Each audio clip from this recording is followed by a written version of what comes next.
कुछ नहीं कहा जा सकता है, क्योंकि लगातार यही तो सब चला आ रहा है। हाँ बिल्कुल, ओम प्रकाश यादव जी ठीक लिख रहे हैं। आप नहीं करना तो वो भी बोल दे कि नहीं करना है, सबकी सोच खत्म हो जाए कि होना ही नहीं है, कुछ जरूरत है तो इतने में पढ़ाओ।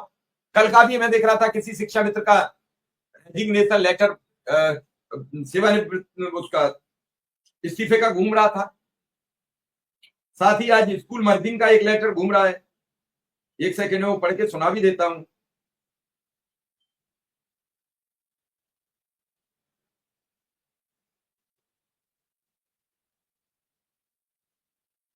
अभी एक मिनट दीजिए, 1 मिनट में।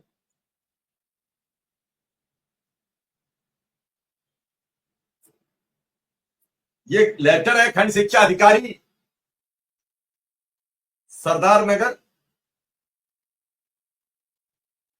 नगर, गोरखपुर। सेवा में श्रीमान जिला बेसिक शिक्षक अधिकारी, जिला बेसिक शिक्षा अधिकारी गोरखपुर। पत्रांक BRC 187 2025-26। विषय विद्यालय को पेरिंग करना, युग्मित करने के संबंध में आख्या का प्रेषण। महोदय सादर अवगत कराना, प्राथमिक विद्यालय मिर्जा बाबू, क्षेत्र सरदार नगर,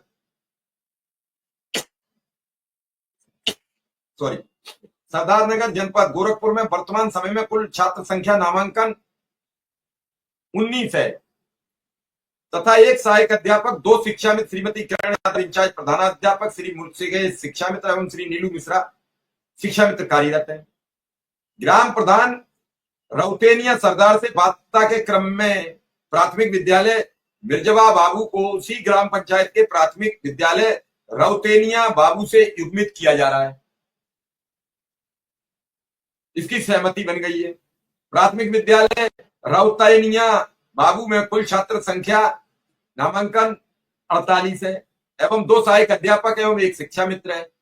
श्रीमती डॉक्टर प्रतिभा श्रीवास्तव इंचार्ज प्रधानाध्यापक, श्रीमती प्रेमलता सहायक अध्यापक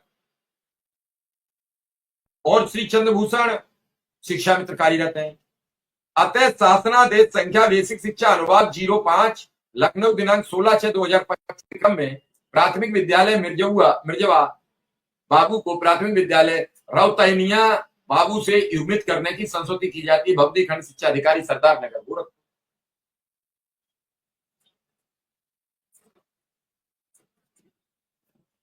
अब आप बताइए कि युग्मित पेयरिंग होने लगी। स्कूल धीरे धीरे 1-2 लेटर जारी होगा, 1-2 लेटर के बारे में हम और आपको पता लगेगा। तब तक पता नहीं कितने अनगिनत स्कूल बंद होने की कगार में होंगे। तो ये सब चीजें बड़ी गंभीर बनती चली जा रही हैं। इन पर हम कब बातचीत करेंगे, इनके बारे में हम कब विचार करेंगे? ये कभी हम सोच पाए हैं? क्या हमने सोचा है कि जागरूकता के बहाने हम क्या संदेश दे रहे हैं? समर कैंप चला तो इसका क्या मतलब था? और भी कई चीजें हैं तो उनके क्या औचित्य है?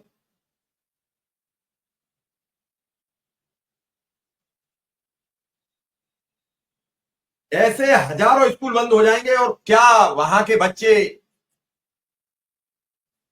युग्मित होकर, पेयरिंग होकर, उन बच्चों को क्या लाभ मिलेगा? शिक्षा विभाग में कितने असमंजस बरकरार हैं अभी तक किसी को पता नहीं है।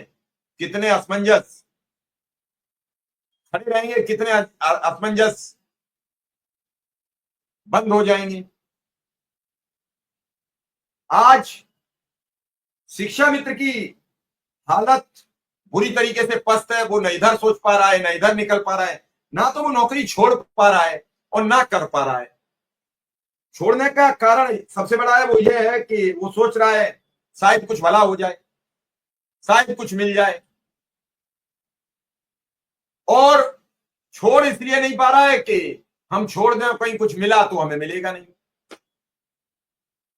अब इस अनिर्णायक स्थिति में वो क्या करे? वो न इधर का है न उधर का है, वो बीच मझधार में फंसा हुआ और इस इंतजार में है कि आखिर हम करें तो करें क्या।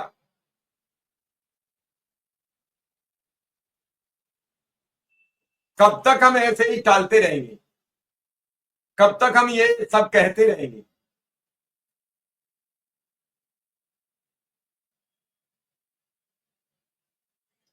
कुल मिला के जो बातचीत कहना चाह रहा हूं उसका सीधा सार ये है कि आखिर सरकार की कानों पर कब जुआ रहेगा, कब ये आवाज उठेगी और बुलंदी से ये कहेंगी सरकार कि हम अब शिक्षा मित्र अनुदेशक के बारे में कोई बृहद प्लान ले आए और ये प्लान है, ये सार्वजनिक प्लान कर दिया। अब किसी को परेशान होने की जरूरत नहीं है।